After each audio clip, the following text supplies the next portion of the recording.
Manish Sisodia's wife is hospitalized. In fact, Sisodia had cited wife's health as a ground for bail. Sisodia's wife has been suffering from prolonged illness. So that's the latest that we're picking up so far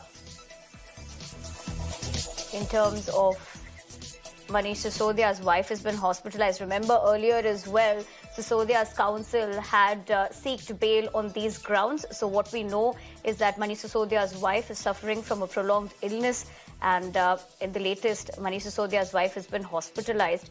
In fact, Sisodia on multiple occasions had cited wife's health as a ground for bail, but the latest that we know now is that she is hospitalized, and this is the same argument that has been happening. Okay, I have my colleague Pulkit, beg your pardon, joining us on the broadcast for more inputs on this.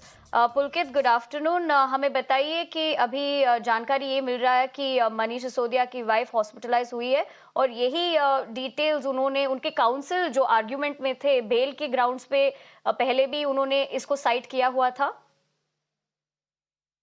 देखिए, शुरू से ही आपको याद होगा जब Manish Sisodia CBI पूछताछ में शामिल होने के लिए जा रहे थे तो उन्होंने जो अपनी स्पीच दी थी उसमें भी अपनी पत्नी की तबीयत का जिक्र किया था। हालांकि इस बीच में उनकी लगातार ट्रीटमेंट चल रहा था, लेकिन अभी ये खबर आ रही है कि उन्हें अपोलो अस्पताल में भर्ती कराया गया है और आज ही ये भर्ती हुई है। कल उनकी तबीयत थोड़ी खराब हुई थी, जिसके बाद में घर पर ही ट्रीटमेंट चल रहा था, लेकिन अब उन्हें अपोलो अस्पताल में भर्ती कराया गया है।